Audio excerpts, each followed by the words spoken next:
Hello. വളരെ സങ്കടകരമായ രണ്ട് ആഴ്ചകളിലൂടെയാണ് ഞാനും എൻ്റെ കുടുംബവും കടന്നുപോയത്. ഒരു എക്സ്പ്ലനേഷൻ തരാൻ ഇത്രയും വൈകിയത് എന്താണെന്ന് വെച്ച് കഴിഞ്ഞാൽ, ഈ കഴിഞ്ഞ ശനിയാഴ്ചയാണ് ഞങ്ങൾ രണ്ടുപേരും പോലീസ് സ്റ്റേഷനിലേക്ക് പോയി ഞങ്ങളുടെ സ്റ്റേറ്റ്മെൻറ്റ് നമ്മൾ കൊടുക്കുന്നത്. നിങ്ങൾ ആലോചിക്കണം, ഞാൻ സ്റ്റേറ്റ്മെൻറ്റ് കൊടുത്തിട്ടേ ഉള്ളൂ, കേസ് കോടതിയിലേക്ക് പോയിട്ട് പോലും ഇല്ല. അപ്പോഴേക്കും മീഡിയ ട്രയൽ കഴിഞ്ഞു. ഞാനും എൻ്റെ ഭാര്യയും ചീറ്റേഴ്സായി. ചില ചാനലുകളിൽ 33 ലക്ഷം, ചിലതിൽ 35, ചിലതിൽ 38, ചിലതിൽ കോടികൾ, ഇത്ര രൂപ ഞാനും അവളും പിന്നെ മോഷ്ടിച്ചു, പറ്റിച്ചു. ഞാൻ ഒളിവിലാണെന്നുള്ള വാർത്ത വന്നു, ഞാൻ അറസ്റ്റ് ചെയ്തു എന്ന് പറഞ്ഞ വാർത്ത വന്നു. എൻ്റെ സൈഡ് എന്താണെന്ന് ആരും ചോദിച്ചില്ല. അപ്പൊ അത് കൂടാതെ ഈ പറഞ്ഞ നിജു എന്ന് പറഞ്ഞ വ്യക്തി പോലീസിൽ നിന്നും മീഡിയയിൽ നിന്നും മറച്ചു വെച്ച കുറേ കാര്യങ്ങളുണ്ട്. അപ്പോൾ ആ അതൊക്കെ ക്രിട്ടിക്കൽ ആയിട്ടുള്ള കാര്യങ്ങളാണ്. അപ്പോൾ അതൊക്കെ നിങ്ങളോട് പറയാൻ വേണ്ടിയിട്ടാണ് ഞാൻ ഈ വീഡിയോ ചെയ്യുന്നത്. ദയവ് ചെയ്ത് ഇത് അവസാനം വരെ കാണണം, പ്ലീസ്. It's A request. കഴിഞ്ഞ കുറേ ദിവസങ്ങളായിട്ട് നിങ്ങൾ കേട്ടോണ്ടിരിക്കുന്ന ഒരു പേരായിരിക്കും ഇറ്റേണൽ റേ പ്രൊഡക്ഷൻസ് എന്നാണ്. ഇറ്റേണൽ റേ പ്രൊഡക്ഷൻസ് എന്ന് പറയുന്നത് എൻ്റെ വൈഫ് ജായറയും ഞാനും കൂടെ ഒരുമിച്ചുള്ള നമ്മുടെ ഒരു ബേബി ആണ് ഇറ്റേണൽ റേ പ്രൊഡക്ഷൻസ് എന്നത്. അപ്പൊ അങ്ങനെ ഇറ്റേണൽ റേ പ്രൊഡക്ഷൻസ് 2024 ദുബായിൽ ഉയരെന്നും പറഞ്ഞിട്ട് ഒരു ഷോ ചെയ്തു. അതിൽ എല്ലാ ആർട്ടിസ്റ്റുകളും ഉള്ള ഒരു വലിയൊരു ഷോ. പക്ഷെ അത് കഴിഞ്ഞിട്ട് അത് ഹിറ്റായിരുന്നു. അതിപ്പോ നമുക്ക് അതേപോലത്തെ ഒരു സംഭവം നമുക്ക് ഇവിടെ നമ്മുടെ നാട്ടിൽ ചെയ്യണമെന്ന് ഒരു ആഗ്രഹം. അപ്പൊ അങ്ങനെ ഞങ്ങൾ തീരുമാനിച്ചു, ഓക്കെ, എന്നാ പിന്നെ കൊച്ചിയിൽ നമുക്ക് ഉയരെ ചെയ്യാം. അപ്പം നമ്മളിത് ചെയ്യാൻ തീരുമാനിച്ച സ്ഥിതിക്ക് നമ്മൾ ഈ പ്രൊഡക്ഷൻ കമ്പനീസിന്റെ അടുത്ത് നമ്മൾ കൊട്ടേഷൻ എടുക്കണം. ആ കൂട്ടത്തിൽ വന്ന ഒരു കമ്പനിയായിരുന്നു ഉദയാപ്രോ. ഉദയാപ്രോയുടെ CEO എന്നും പറഞ്ഞിട്ട് നിജുരാജ് എന്ന് പറഞ്ഞ വ്യക്തി first time Shan Rahman music conservatory എൻ്റെ സ്ഥാപനത്തിലേക്ക് വന്നിട്ട് അവിടെ നിന്നാണ് ഈ നിജുരാജുമായിട്ടുള്ള ഫസ്റ്റ് മീറ്റിംഗ് നടക്കണേ. അങ്ങനെ നമ്മൾ തീരുമാനിച്ചു, ഓക്കെ, ഉദയാപ്രോ ഫിക്സ്ഡ് എന്ന് പറഞ്ഞു. പക്ഷെ സംഭവിച്ചെന്താന്ന് വെച്ചാൽ, നമുക്ക് വിചാരിച്ച രീതിയിൽ നമുക്ക് സ്പോൺസേഴ്സിനെ നമുക്ക് കിട്ടിയില്ല. അങ്ങനെ ഇരിക്കെ ഒരു യൂണിവേഴ്സിറ്റിയിൽ നിന്ന് നമുക്കൊരു എൻക്വയറിയും കൂടി വന്നു. അതായത് വലിയ ഉയരെ അല്ലാതെ ഒരു ചെറിയ ഷോ ചെയ്യാൻ വേണ്ടിയിട്ട്. അപ്പൊ ഞങ്ങൾക്കാണെങ്കിൽ ഇപ്പുറത്തെ സൈഡിൽ നമുക്ക് സ്പോൺസേഴ്സിനെ കിട്ടുന്നില്ല. ഞങ്ങൾ വിചാരിച്ചെന്നാൽ പിന്നെ ഇത് വേണ്ട, നമുക്ക് മറ്റൊരു അവസരത്തിലേക്ക് നമുക്ക് മാറ്റി വെക്കാം, എന്ന് നമുക്ക് ഈ ചെറിയ ഷോ നമുക്ക് ചെയ്യാം. അപ്പം അത് നമ്മളിപ്പോൾ ഉദയാപ്രോയോട് നമ്മൾ കമ്മിറ്റ് ചെയ്തതാണല്ലോ. അപ്പൊ അതുകൊണ്ട് ഉദയാപ്രോയുടെ ഈ CEO-നെ നമ്മൾ വിളിച്ചു പറഞ്ഞു, നമുക്ക് നിങ്ങളുടെ സൗണ്ട് വേണ്ട, കാരണം നമ്മൾ ചെറിയ ഷോ ആണ് ചെയ്യുന്നത്. അപ്പൊ നിജുരാജാണ് പറയുന്നത്, അദ്ദേഹത്തിന് വേറൊരു കമ്പനി ഉണ്ട്, അറോറ എന്റർടൈൻമെന്റ്സ് എന്ന് പറഞ്ഞിട്ട്. അപ്പോൾ അവര് ഈ 25 lakhs ഇൻവെസ്റ്റ് ചെയ്യാൻ റെഡിയാണ്. അങ്ങനെ നിജു 25 lakhs പ്ലസ് പ്രൊഡക്ഷൻ നോക്കിക്കോളാം എന്ന് പറഞ്ഞു. 25 lakhs ഇൻവെസ്റ്റ്മെന്റ് ആൻഡ് പ്രൊഡക്ഷൻ. നിജുയുടെ കണ്ടീഷൻസ് എന്തായിരുന്നു എന്ന് വെച്ച് കഴിഞ്ഞാൽ 70% ഓഫ് ദ പ്രോഫിറ്റ് ആൻഡ് പരിപാടിയുടെ പേര് അറോറ ഫെസ്റ്റ് എന്ന് വെക്കണം എന്നായിരുന്നു. പിന്നെ അതുപോലെ ബാക്കി മീഡിയയുള്ള കൊളാബറേഷൻസ് എല്ലാം അറോറയ്ക്ക് പോകണം. ടാഗ്സ് കാര്യങ്ങളിലൊക്കെ പോസ്റ്റേഴ്സിലും എന്തെങ്കിലും ഇൻഡിവിജ്വൽ ആർട്ടിസ്റ്റുകളുടെ പോസ്റ്ററുകൾ വരുന്നുണ്ടെങ്കിലും എല്ലാത്തിനകത്തും അറോറ എന്റർടൈൻമെന്റ്സിന്റെ ടാഗ് വേണം, ഇദ്ദേഹത്തിന്റെ ടാഗ് വേണം എന്നുള്ളതായിരുന്നു ഇദ്ദേഹത്തിന്റെ കണ്ടീഷൻ. എല്ലാം നമുക്ക് ഓക്കെ ആയിരുന്നു, എക്സെപ്റ്റ് പരിപാടിയുടെ പേര്. അപ്പൊ അത് നമുക്ക് ഉയരെ തന്നെ വെക്കണം എന്ന് നമ്മൾ പറഞ്ഞു. അതിന് അദ്ദേഹം എഗ്രിയും കൂടെ ചെയ്തു. അങ്ങനെ പുള്ളിയുടെ എല്ലാ കാര്യങ്ങളും നമ്മൾ വിശ്വസിച്ച് മുന്നോട്ട് പോയിട്ട് നമ്മൾ നമ്മുടെ ഷോ അനൗൺസ് ചെയ്തു. അങ്ങനെ December 1st വീക്കായി, December 2nd വീക്കായി. നിജോയുടെ സൈഡിൽ നിന്ന് എഗ്രിമെന്റ് ഇല്ല, ഒരു അഡ്വാൻസ് പേയ്മെന്റ് പോലും ഇല്ല. നമ്മുടെ സൈഡിൽ നിന്നാണെങ്കിൽ പ്രൊമോഷണൽ ആക്ടിവിറ്റീസും കാര്യങ്ങളൊക്കെ നമ്മൾ സ്റ്റാർട്ടും ചെയ്തു. നമ്മുടെ സൈഡിൽ നിന്ന് എക്സ്പെൻസസ് വരാൻ തുടങ്ങി. അങ്ങനെ ഇരിക്കാൻ ഞങ്ങൾ നിജുവിനോട് ചോദിച്ചു, നിജു, ഈ 25 lakhs ഇൻവെസ്റ്റ്മെന്റ് എന്നുള്ളതൊന്ന് 35 lakhs ആക്കാൻ പറ്റുമോ? കാരണം നമ്മുടെ സൈഡിൽ നിന്ന് എക്സ്പെൻസസ് ഇങ്ങനെ ബിൽഡപ്പ് ചെയ്ത് വരാൻ തുടങ്ങി. അപ്പൊ അതിന് അദ്ദേഹം എഗ്രി ചെയ്തില്ല. പകരം നമുക്ക് പ്രോഫിറ്റിന്റെ ഷെയറിംഗ് മാറ്റാം എന്ന് രണ്ടുപേരും മ്യൂച്വലി എഗ്രി ചെയ്തു. അതായത് നേരത്തെ 70-30 എന്നായിരുന്നു, 70 നിജു 30 നമ്മൾ എന്നുള്ളത്, അത് മാറിയിട്ട് 60-40 മാറി. 60 നിജുവിനും 40 നമുക്കും. അങ്ങനെ January 14 ആയി. നിജു എഗ്രിമെന്റും തരുന്നില്ല, പൈസയും തരുന്നില്ല, ഒന്നുമില്ല. അപ്പൊ ഞങ്ങളുടെ സൈഡിൽ നിന്ന് ഒരു എഗ്രിമെന്റ് ഡ്രാഫ്റ്റ് ചെയ്തിട്ട് നിജുവിന് അയച്ചു കൊടുത്തു. അപ്പൊ പുള്ളി January 16 ഒരു 5 ലക്ഷം രൂപ എന്റെ കമ്പനിയിലേക്ക് ഇട്ടു. അപ്പൊ ഈ ഒരു 5 ലക്ഷം നിങ്ങളൊന്ന് ഓർത്ത് വെക്കണം. കാരണം എന്താണെന്ന് വെച്ച് കഴിഞ്ഞാൽ, ഈ 5 ലക്ഷത്തിനെ പറ്റി പുള്ളി FIR-ൽ മെൻഷൻ ചെയ്തിട്ടില്ല. പിന്നെ പുള്ളിയുടെ മൊഴിയിലും, പോലീസിന് പുള്ളി കൊടുത്ത മൊഴിയിലും ഇങ്ങനെ ഈ 5 ലക്ഷം പ്ലസ് GSTയുടെ ഒരു അഡ്രസ്സും ഇല്ല. അങ്ങനെ 24 ഷോയുടെ തലേ ദിവസം ആ വെന്യൂവിൽ പോയപ്പോഴാണ് ഞെട്ടിക്കുന്ന ഒരു സത്യം ഞാൻ മനസ്സിലാക്കുന്നത്. അതിന്റെ പ്രൊഡക്ഷൻ കമ്പനി മുഴുവൻ മാറി എന്നുള്ളത്. അതായത് ഉദയാപ്രോ അല്ല പ്രൊഡക്ഷൻ ചെയ്യുന്നതെന്നുള്ളത് എനിക്ക് അവിടെ വെച്ചാണ് എനിക്ക് മനസ്സിലാവുന്നത്. ഇത് ആസ് എ പാർട്ട്ണർ എന്നോട് ചെയ്യേണ്ട ഒരു കാര്യമല്ല, ആസ് എൻ ആർട്ടിസ്റ്റ് എന്നോട് ചെയ്യേണ്ട കാര്യമില്ല. കാരണം അത് വളരെ വൈറ്റൽ ആയിട്ടുള്ളൊരു ചേഞ്ചാണ് അവിടെ നടത്തിയിരിക്കുന്നത്. അത് നമ്മളിൽ നിന്നത് മറച്ചു വെച്ചു. പിന്നെ ലാസ്റ്റ് മിനിറ്റ് ആയതുകൊണ്ട് ഞാൻ ഒന്നും മിണ്ടിയില്ല, എന്തെങ്കിലും ആവട്ടെ എന്ന് വിചാരിച്ചു. അപ്പൊ ഇതൊരു രസകരമായ മറ്റൊരു കാര്യം എന്താണെന്ന് വെച്ച് കഴിഞ്ഞാൽ, ഈ പ്രൊഡക്ഷൻ കമ്പനി, അതായത് ഇപ്പോൾ ഉദയപ്രോ അല്ലാന്ന് നമ്മളെ അറിയിച്ചതുമില്ല.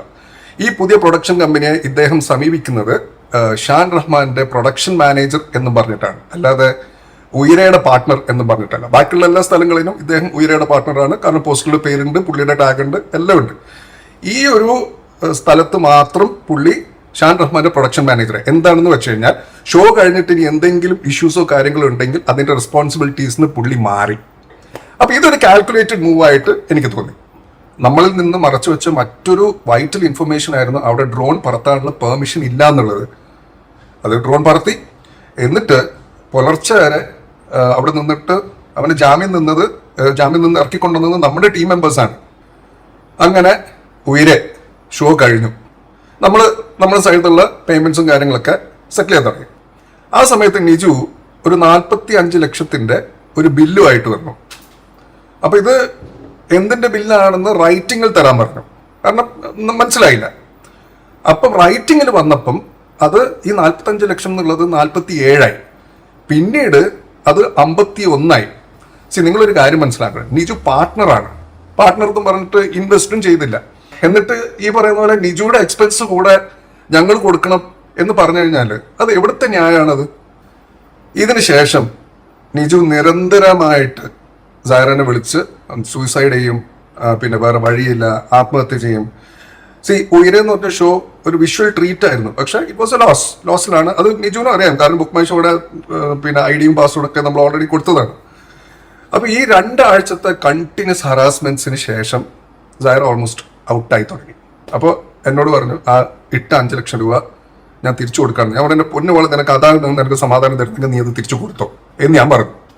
ഫെബ്രുവരി 20 നിജു ആകെ ഇട്ട 5 ലക്ഷം രൂപ സൈറ തിരിച്ചു കൊടുത്തു. ഓക്കെ. അപ്പം എന്നിട്ട് പറഞ്ഞു, ഈ ഒരു കാര്യം പറഞ്ഞിട്ട് നിജു എന്നെ വിളിക്കരുത്, കയ്യിൽ നിന്ന് പോയിരിക്കുകയാണെന്ന് പറഞ്ഞു.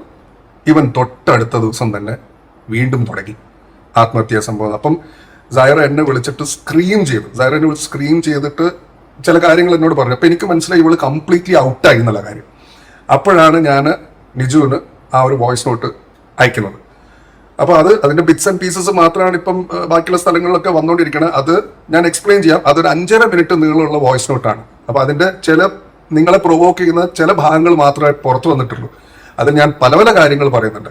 ഇപ്പൊ എന്തായാലും പുറത്തു വന്ന കാര്യങ്ങളെ കുറിച്ചുള്ള എക്സ്പ്ലനേഷൻ ആയിരിക്കും ഞാൻ ഇനി തരാൻ പോകുന്നത്. ആദ്യത്തത്, ആർക്കറിയാം ഒറോറ എന്റർടൈൻമെന്റ്സ്? അങ്ങനെയല്ല ഞാൻ പറഞ്ഞത്. ആ ഒരു സംഭവം ഞാൻ പറയേണ്ട കാരണം വെച്ചാൽ, സൈറ നിജുവിനോട് പറഞ്ഞു, നിജു ഒരു ഇൻവെസ്റ്റ്മെന്റും ഇല്ലാതെ ഇത്രയും സെലിബ്രിറ്റീസ് ഒക്കെ ഈ അറോറയുടെ പേരും നിജുയുടെ പേരും ഒക്കെ വെച്ചിട്ട് ഇത്രയും പോസ്റ്റേഴ്സും കാര്യങ്ങളൊക്കെ ഷെയർ ചെയ്തിട്ട്, അപ്പൊ അതിന്റെ വിസിബിലിറ്റി എന്തായാലും അറോറക്ക് കിട്ടിയിട്ടുണ്ട്. ആ ഒരു കാര്യം നിജുവിനോട് പറഞ്ഞപ്പോഴും നിജു സൈറയോട് പറഞ്ഞു, ERP ആർക്കറിയാം, അതായത് ഇറ്റേണൽ പ്രൊഡക്ഷൻസ് ആർക്കറിയാം എന്നൊരു വാക്ക് ചോദിച്ചു. ഇതെന്റെ മറുപടിയായിരുന്നു അതിനോടുള്ളത്. പിന്നെ രണ്ടാമത്തെ വിഷയം നിങ്ങൾ കേൾക്കുന്നത്, അതായത് ഞാൻ പറയുന്നത് പൈസ ഞാൻ കൊടുത്തോളാം, അതെങ്ങനെയെങ്കിലും ഉണ്ടാക്കി കൊടുത്തോളാം എന്നൊരു ചെറിയൊരു ബിറ്റൂടി ഉണ്ടല്ലോ. ഇതിൽ ഒക്കെ നമ്മൾ മറന്നു പോകുന്ന, നമുക്ക് വേണ്ടി പണിയെടുത്ത ആൾക്കാരുണ്ട്. അത് നമ്മുടെ വെൻഡേഴ്സാണ്. അപ്പൊ അത് പ്രോഫിറ്റ് ആണെങ്കിലും ലോസ് ആണെങ്കിലും നമ്മൾ ഗവനിക്കണം, അവർക്കുള്ള പൈസ നമ്മൾ കൊടുക്കണം. ഇത് നിജു കൊടുക്കേണ്ട പൈസയാണ് കേട്ടോ. നിജു കൊടുക്കേണ്ട പൈസയെ കുറിച്ചാണ് നമ്മൾ സംസാരിച്ചുകൊണ്ടിരിക്കുന്നത്.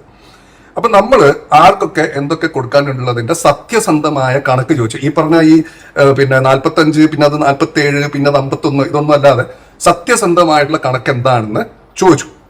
ഞങ്ങൾ നിജുവിനെ പേ ചെയ്യില്ല എന്ന് മനസ്സിലാക്കിയപ്പോൾ നിജു കേസ് കൊടുത്തു, FIR ഇട്ടു.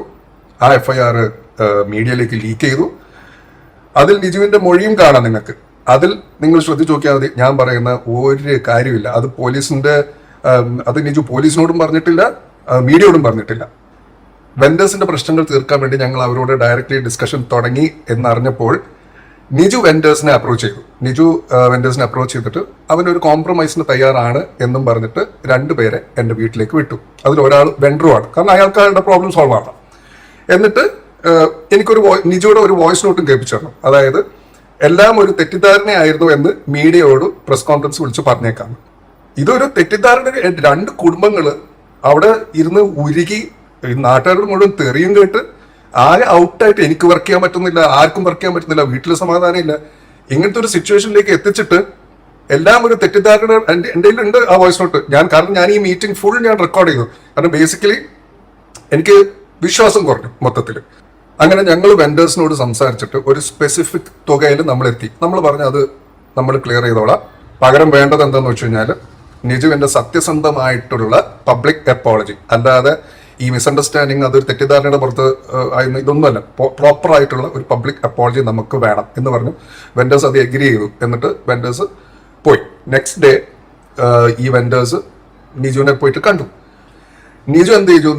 നിജു പറഞ്ഞു അത് പറയാൻ പറ്റില്ല. അപ്പൊ വെൻഡേഴ്സ് അതോടുകൂടി ഉടക്കി. വെൻഡേഴ്സ് പറഞ്ഞു നമുക്ക് സെറ്റിൽ ചെയ്യാനുള്ള പൈസയാണിത്, നീയോ തരുന്നില്ല, അവരെങ്കിലും തന്നിട്ട് ഇതിന് തീർക്കട്ടെ എന്ന് പറഞ്ഞു. അതോടുകൂടി വെൻഡേഴ്സിന്റെ ഫോൺ ഇവൻ എടുക്കാതെ ഇവൻ എന്ത് ചെയ്തു? എൻ്റെ ഒരു ബാൻഡ് മെമ്പർ വെച്ചിട്ട് നേരെ വെൻഡേഴ്സിനെ ബൈപ്പാസ് ചെയ്തിട്ട് എൻ്റെ ബാൻഡ് മെമ്പറോട് പറഞ്ഞു നിജു നേരിട്ട് വന്നിരുന്നിട്ട് സംസാരിച്ചിട്ട് കോംപ്രമൈസിലെത്താം. അതായത് വെൻഡേഴ്സിന് പൈസ ഈ ഒരു സർട്ടൻ എമൗണ്ട് കൊടുക്കാൻ റെഡിയാണെന്ന് നമ്മൾ പറഞ്ഞു. അപ്പൊ ആ പൈസ, വെൻഡേഴ്സിന് കൊടുക്കേണ്ട പൈസ ഇങ്ങോട്ടേക്ക് മറിക്കാൻ നേരെ നിജുവിന് കൊടുത്തു കഴിഞ്ഞാൽ അവൻ എന്താ വേണമെന്ന് വെച്ച് കഴിഞ്ഞാൽ പ്രസ്സിൽ വന്ന് പറഞ്ഞോളാം. അപ്പൊ ഇങ്ങനെ ഒരു ഇൻസിഡന്റ് നടന്നു എന്ന് ഞാൻ വെൻഡേഴ്സിനെ വിളിച്ചിട്ട് പറഞ്ഞപ്പം വെൻഡേഴ്സ് പറഞ്ഞു ഇങ്ങനത്തെ ഒരു തരികട പരിപാടി അവൻ ചെയ്തിട്ടുണ്ടെങ്കിൽ ഇക്കയുടെ വഴിക്ക് വിട്ടോ, അവന്റെ കയ്യിൽ നിന്ന് മേടിക്കാനുള്ള പൈസ ഞങ്ങൾ മേടിച്ചെടുത്തോളാം എന്ന് പറഞ്ഞു. ആ ടോപ്പിക് അവിടെ സ്റ്റോപ്പ് ആയി. ഇപ്പോഴത്തെ കറന്റ് സിറ്റുവേഷൻ എന്താണെന്ന് വെച്ച് കഴിഞ്ഞാൽ ഞങ്ങൾ 29-ാം തീയതി പോലീസ് സ്റ്റേഷനിൽ പോയി, ഞങ്ങൾ മൊഴി കൊടുത്തു. അപ്പോൾ നമ്മൾ എന്തായാലും കേസുമായിട്ട് നമ്മൾ മുന്നോട്ട് പോവുകയാണ്. ഇനി ഈ ഒരു കാര്യത്തിൽ ഞാൻ ഇനി ഒരു എക്സ്പ്ലനേഷനും ആയിട്ട് വരില്ല. കാരണം മതിയായി, എനിക്ക് സത്യം പറയാലോ, എനിക്ക് മതിയായി. എനിക്ക് പണിയെടുക്കണം, എനിക്കും എൻ്റെ ഫാമിലിക്കും ജീവിക്കണം. അപ്പോൾ ഇനി ദയവ് ചെയ്ത് നമ്മളെ ഉപദ്രവിക്കരുത് പ്ലീസ്.